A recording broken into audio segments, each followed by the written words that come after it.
Hydrogen is 1, nitrogen is 14, carbon is 12, oxygen is 16. The question is, which gas is having a slowest rate of diffusion? Like which will diffuse slower?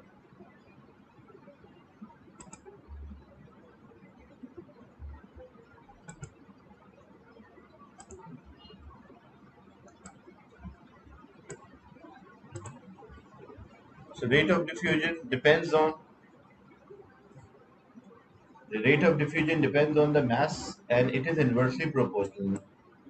The diffusion rate and the mass, relative molecular mass, are inversely proportional. Heavy gases will take more time to diffuse. So first what you have to do, you have to write the mass for each. This will be 2, 14 plus 3, 17, and 12 plus 4, 16, and 12 plus 16 multiplied by 2, 32. So that is 44. So carbon dioxide is the heaviest gas, so it will diffuse at a slowest rate. Next question 2.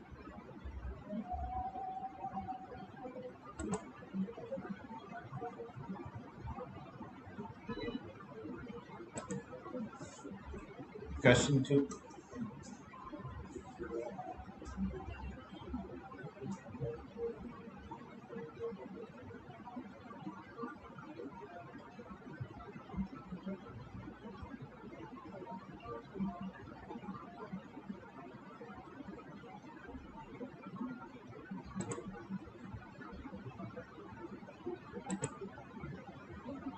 So question 2, the mixture of a colorless amino acids separated using a chromatography.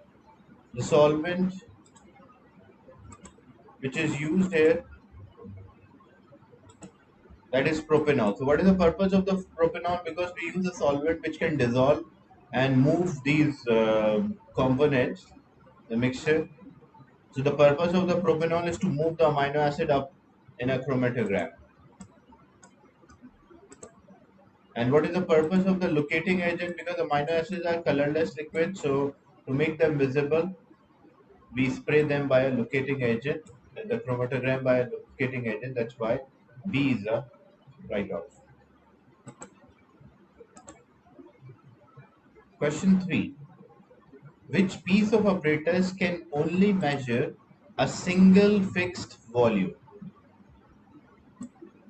A single fixed volume.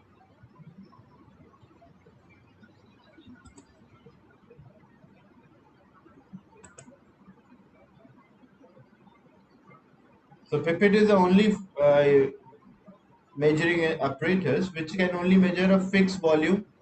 Like only one label is there, that is, if it's a 25 cm cube pipette, then it will only be 25. But others have, like if I say 100 cm cube measuring cylinder, so it does not have only one marking, it will have a marking. Other marks will be there, other mark on the measuring cylinder, which will be 10, 20 till 100. Same thing for burette. Maximum it can measure 50 cm cube, but the smallest is 0.1, and in between numbers are there. Same as for beaker. But for pipette, a pipette is having only one marking, and that is like a 25 cm cube mark is there, or 15 cm cube mark. But normally in the lab we are using 25 cm cube. In question 4, in a chromatography experiment, which label represent the solvent front?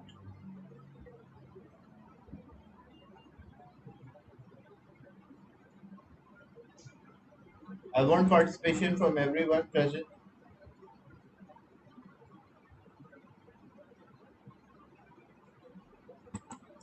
The solvent front, the position where the solvent rises, the last point, that is known as a solvent front.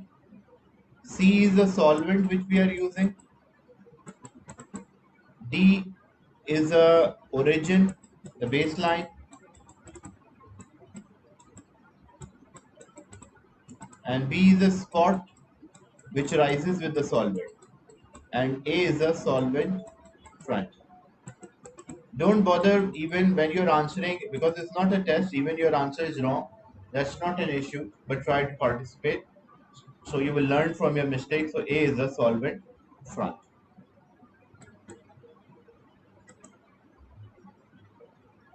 Question 5.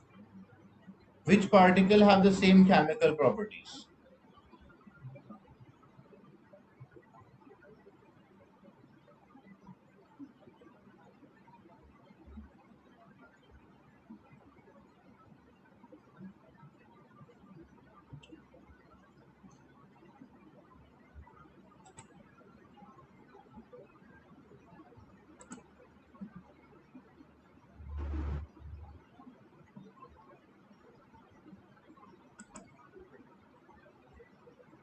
The chemical properties depends on number of electron in the last shell. So when you check option P and R, option P with R, they don't have the same number of electrons. So if they don't have same number of electrons, they will not have same number of electrons in the last shell. P and S, they have different number of electrons. PQR, again the different number. When you check R and S, they have the same number of electron in the outermost shell. That's why D is the, or they have same total number of electrons, or if they have same total number of electrons, they will have same number of electrons in the last shell.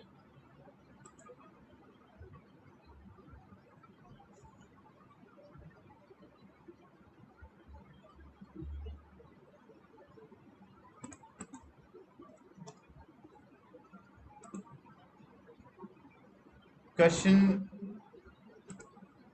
6. The arrangement of electron in two ions form from element X and Y. Which equation represent the reaction between X and Y? So first thing, you should identify their groups to identify the charge on them.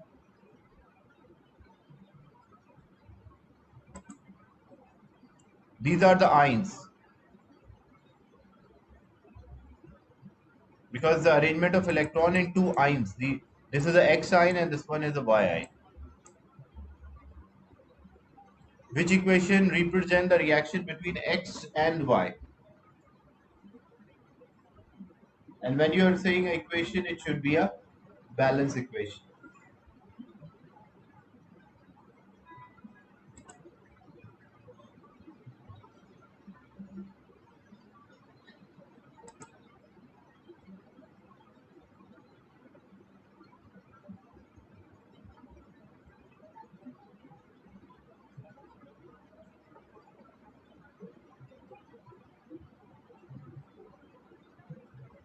So there are 19 protons, and how many electrons are there? There are, when you check the number of electrons, 2, 8 and 8. So that's 18. So 19, so that's a charge on X is -1. Sorry, +1. Yes, you can check directly the balance equation. And what happened? The charge on the Y, the charge on the Y is minus 17 protons are there and 18 electrons. So the charge is -1. So when they react with, basically, if X charge is +1, it means it is a group 1. And when it is group 1, it means group 1 means it is a metal. And how the metal exists when they, before their reaction, they exist as an atom. So X should be an atom. What about Y? If charge is -1, it means it is a group 7 element. If it's a group 7 element, it means it is a non-metal. And to be a non-metal, how it exists, it except group 8, these non-metals exist as diatomic. So how the Y should exist? Y should exist as a diatomic molecule. So when X is reacting with Y, it will form X plus and Y -1, but equation should be balanced. Because the product, when they form a product, it will be basically X reacted with Y, X valency is +1, Y valency is -1, so +1 and -1, so it will form a compound X and Y. But the equation should be balanced, so here we should have 2 and 2 here. And if I write the charge, because In the product side, we have the charges rather than the overall compound. So it means it will be 2x plus y2 gives 2 xi's plus 2 yi's. So that's why C is the right option.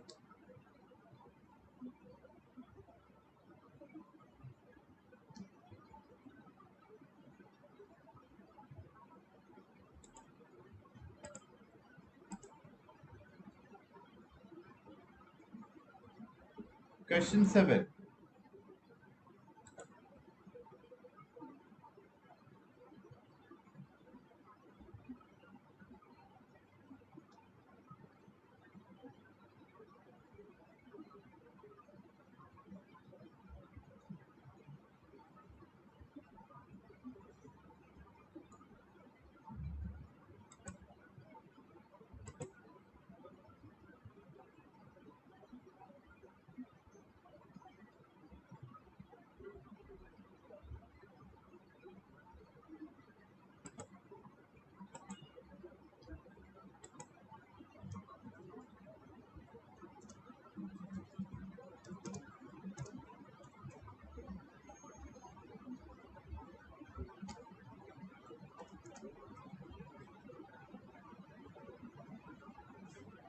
Question 7.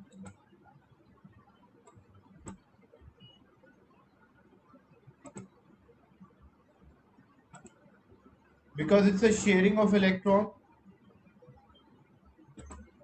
hydrogen have one electron, so it will share one, and unshared will be 0. Carbon belongs to group 4, so it will share 4, unshared will be 0. Oxygen belongs to group 6, it will share 2 and unshared will be 4. So you should have equal number of shared and unshared. For hydrogen, it's right, this one. For carbon, 1, 2, 3. And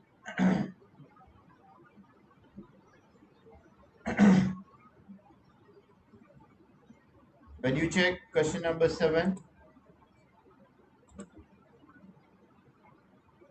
so because they're using the symbols for electron, identical symbols here, this is a sharing of electron between carbon and hydrogen, then carbon and oxygen.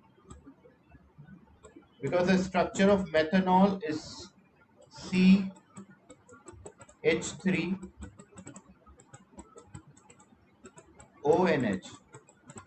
So sharing is correct. For oxygen, it will share 2. That's also correct. Unshared will be 4.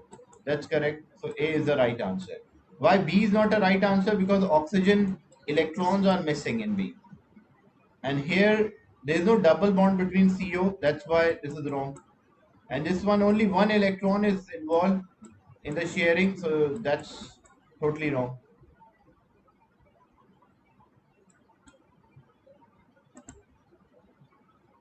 Question 8. Which statement about silicon oxide SiO2 is correct?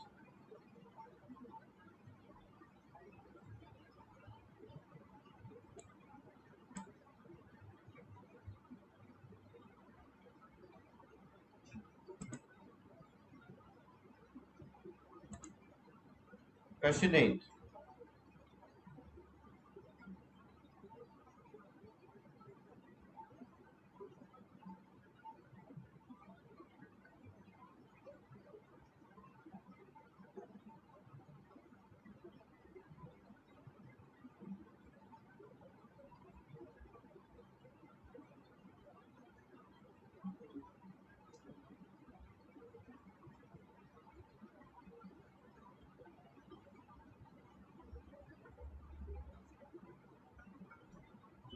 So when we check about silicon 4 oxide,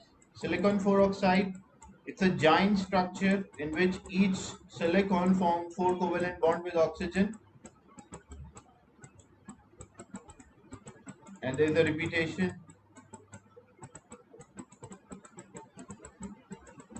So it conducts electricity because of free electron. That's wrong. It does not have any free electron.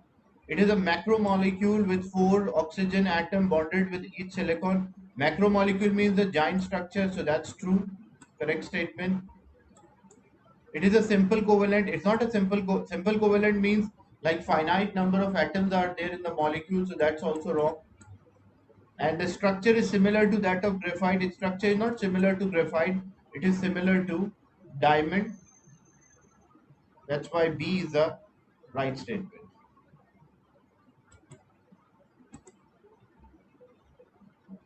Question 9.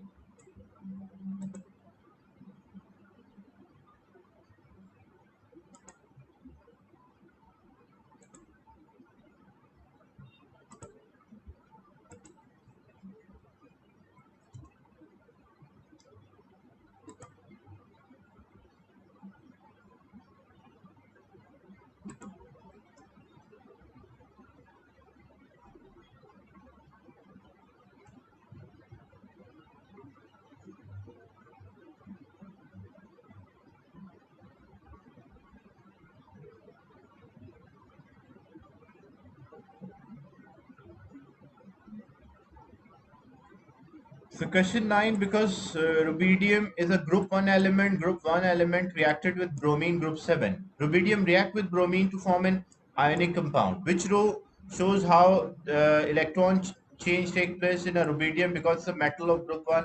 So it will lose one electron and the charge will be plus 1. Question 10. Which statement explained why graphite is used as a lubricant?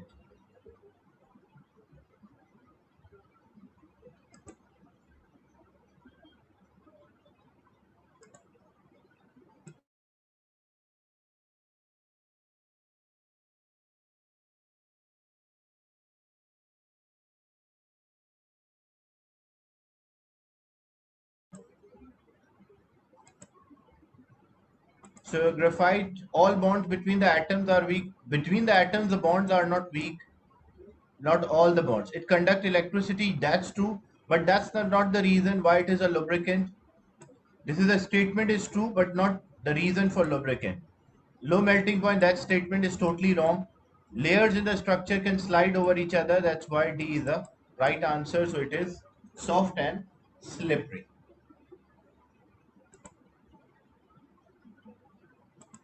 Question 11.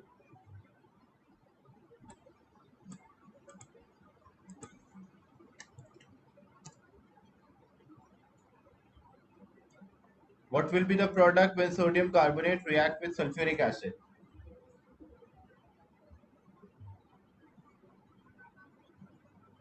Metal carbonate plus acid gives salt, water, and carbon dioxide. If it's a sulfuric acid, sulfate salt, nitric acid, nitrate salt, hydrochloric acid, chloride salt.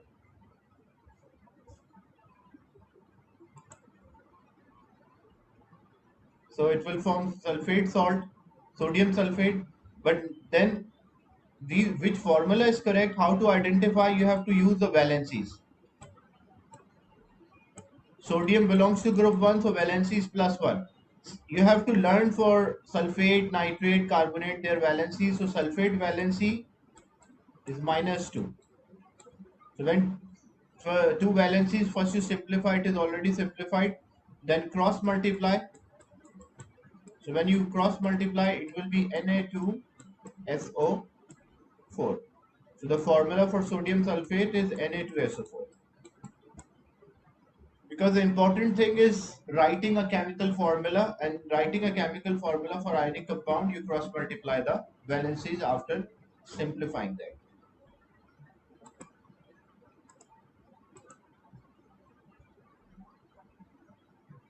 Question 12. The relative atomic mass of chlorine is 35.5. When calculating the relative atomic mass, which particle is the mass of chlorine compared with? Basically, it is related to definition of atomic mass. So, which particle we compare? It's a mass of atom which compare with a carbon 12. That's right. C is the right answer.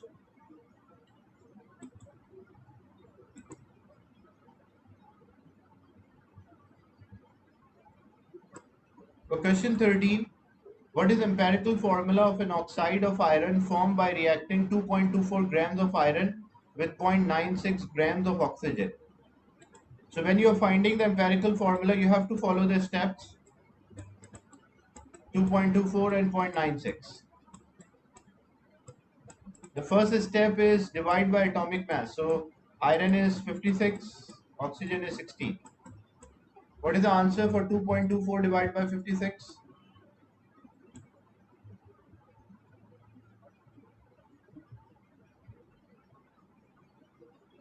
0.04. And what is the answer for 0.96 divided by 16?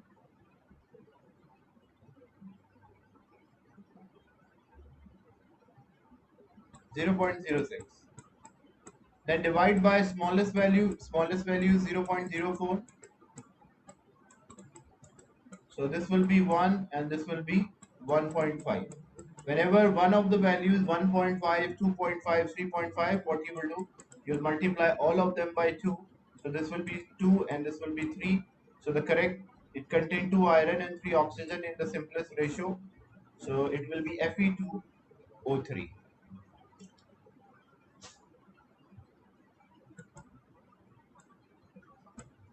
Which reaction take place at cathode during electrolysis of molten nickel chloride? Molten nickel chloride means it does not contain water. There is a nickel 2 ion because it's written the Roman number shows the valency of the nickel, the transition element, and chlorine is group 7, so -1. What's the answer for question 14?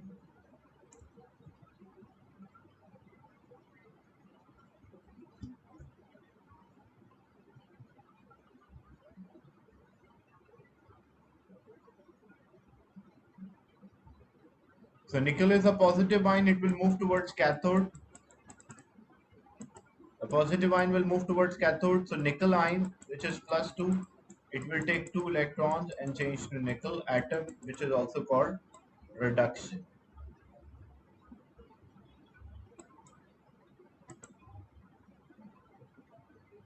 Question 15.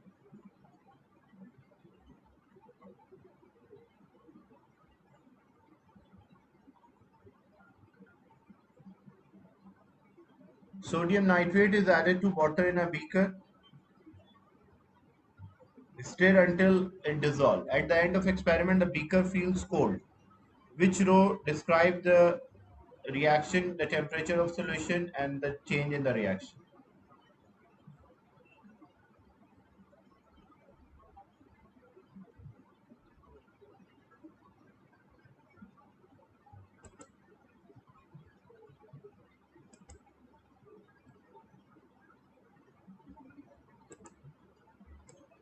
So basically what happened, say you have a solution and it is having a reactant particle. These are the reactant particles. So reactant particle, they are taking energy because that's why the beaker feels colder. So why the beaker feel colder? Because the reactant particles are taking energy. From where they are taking energy? They are taking energy from the surrounding. They are taking energy from the solution and from the walls of the container. That's why the beaker will feel colder. So they are absorbing energy. They are taking energy. That's why the temperature of the container as well as the temperature of the solution will decrease, and because they're taking in energy, so reaction is endothermic. That is why A is the right answer. For endothermic reaction, surrounding temperature decreases because the reactant particles are taking that energy and using that energy to react.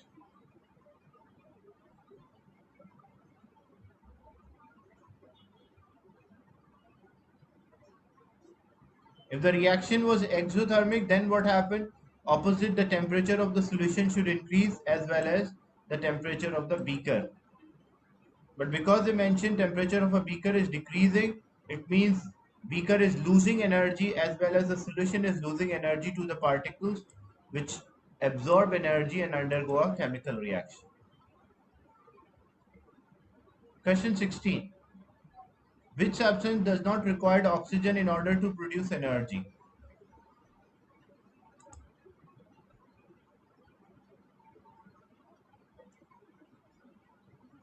For coal, we have to burn coal and produce carbon dioxide.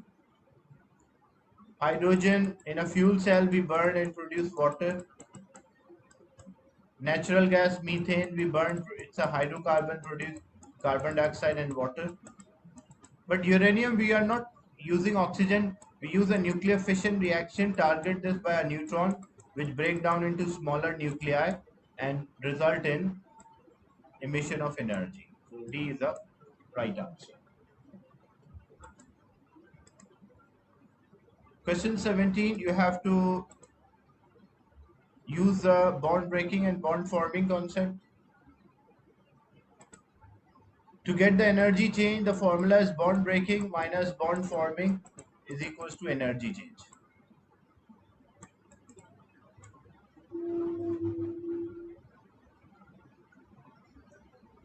CH bond, the bond breaking site, CH bonds are there, and how many of them? 4.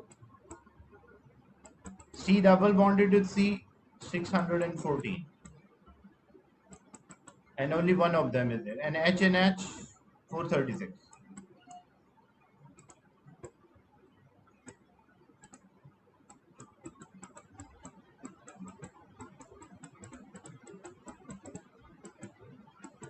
And bond forming, CC is there, and CH 1, 2, 3, 4, 5, 6. So it will be multiplied by 6. So bond breaking is how much? The bond breaking energy 2690, and bond forming energy 2810. The bond forming, because carbon carbon is there, CC is 350, and when you subtract the bond breaking minus bond forming, you will get the energy change in this reaction. So for 17, B is the answer. If negative, it means the reaction will be an exothermic reaction.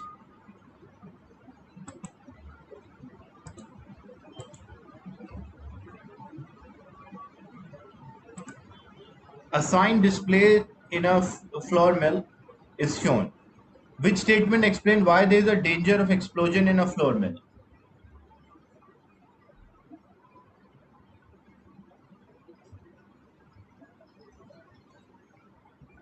Question 18. This is related to the rate or the speed of the reaction.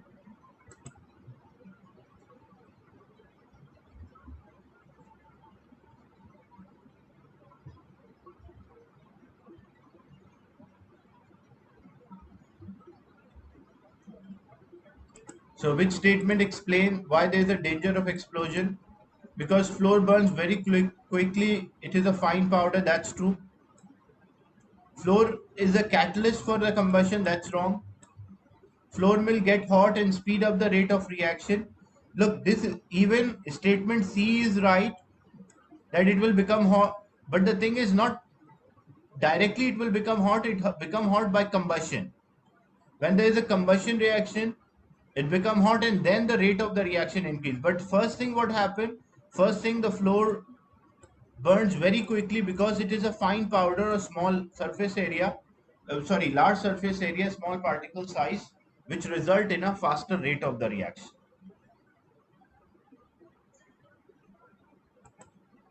So why statement C is not correct? Because the flour will get hot is not according to, if there is a combustion, then it will become hot and that will speed up the rate of combustion. So the idea is that because it's a fine powder means they have a large surface area.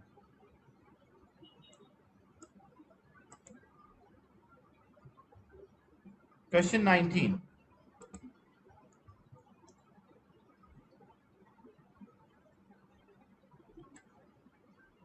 A student investigates the effect of concentration on the rate of reaction between sodium carbonate and hydrochloric acid. He follows the method shown. He took 1 gram of calcium carbonate. He had an excess of hydrochloric acid. He let the reaction to continue until no more gas is made, and he repeat the experiment with different concentration of hydrochloric acid. Which essential step has been left out of the method if he is to work out the rate of the reaction? Because rate is something which you associate with time. So if he's not measuring a time, how he will work out the rate? That's why C is the correct answer.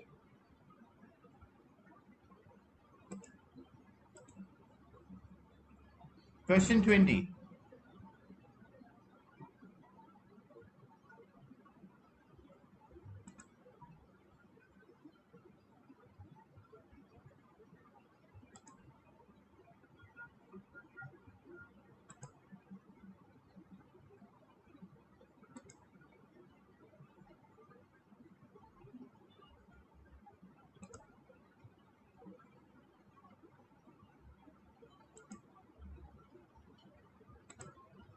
The reaction between sulfur dioxide and oxygen is shown. The reaction is exothermic.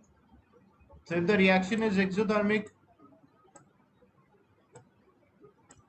reactants have more energy and the product is having less energy.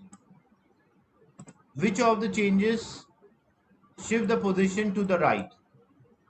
Increasing the concentration of oxygen. If I add more oxygen, what will happen? Equilibrium will shift towards right. That's true. Increasing a pressure. 2 plus 1, 3 moles of gas. So increasing a pressure shift the equilibrium towards side where number of moles are less. That's correct. Increasing a temperature. If I increase the temperature, what will happen? We have reactant and product, but the reactant have high energy. So most of the product absorb energy and form back the reactant. So it will not shift the equilibrium towards right. It will shift the equilibrium towards left. That's why B is the right answer.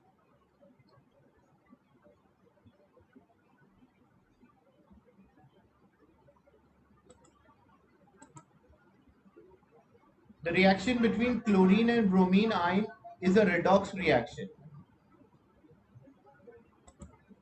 Which change in oxidation state of a reducing agent? The term reducing agent means for which oxidation happen. So for which one oxidation happen? Chlorine is 0 here, it become -1. So 0 become -1, that is reduction happen for. Bromine is -1 becomes 0. So oxidation happen. So what is the change in oxidation number for reducing agent? The reducing agent help in reduction by itself, it is oxidized.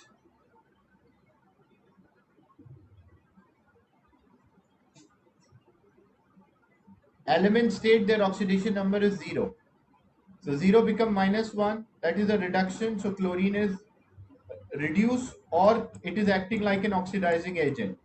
For bromine, -1 becomes 0. So it is oxidation. Oxidation means it is acting like a reducing agent.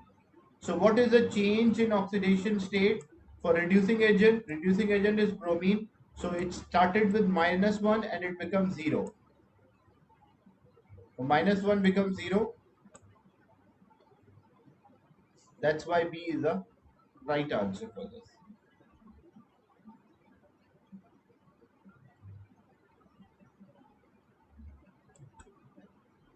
Because in element state, the oxidation numbers are on the element is 0. So 0 become -1, reduction.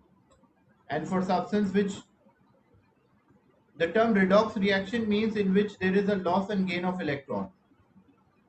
Like one element is losing electron, another one is gaining electron, we call that as redox reaction. So 0 become -1 is reduction, or we call that as oxidizing agent. -1 becomes 0, that is oxidation, increase in charge, or we call that as a reducing agent. So what is the change in oxidation number for reducing agent? That is -1 become 0. Question 22. What is the characteristic of acid?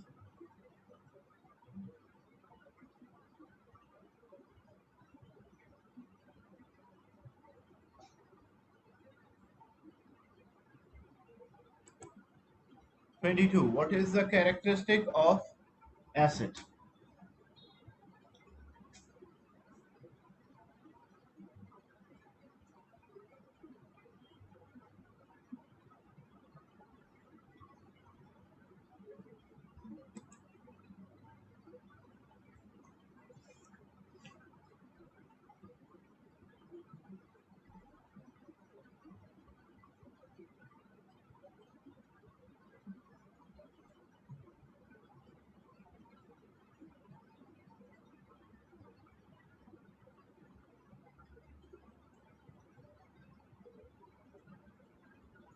So when you check the statements, what is the characteristic of acid? Acid turn methyl orange indicator yellow. They are not in there in alkaline it is yellow. In acidic condition it is red. Methyl orange in acid it is red, and alkaline it is yellow. So that's why statement A is wrong. Acids have a higher pH, they have lower pH, less than 7.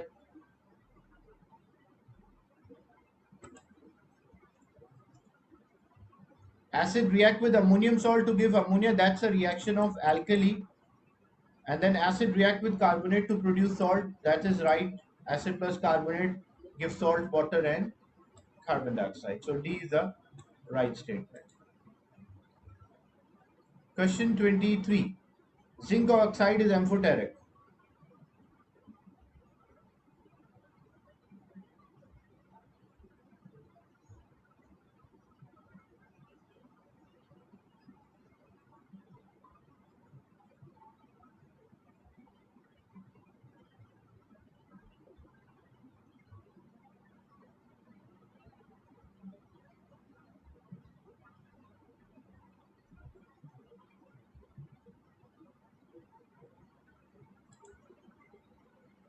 So amphoteric oxides can react with acid and can react with alkali.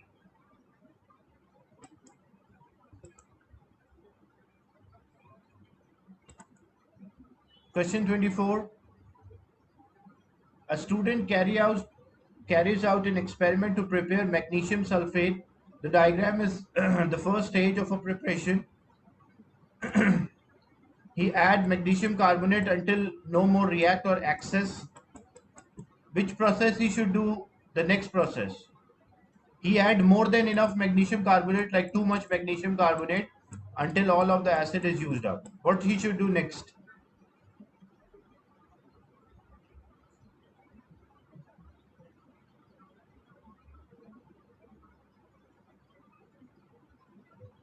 So he should remove this unreacted magnesium carbonate by filtration, because he had more than enough or excess of magnesium carbonate, so unreacted will be removed by filtration, and then after filtration he will use a crystallization to prepare these magnesium sulfate crystals.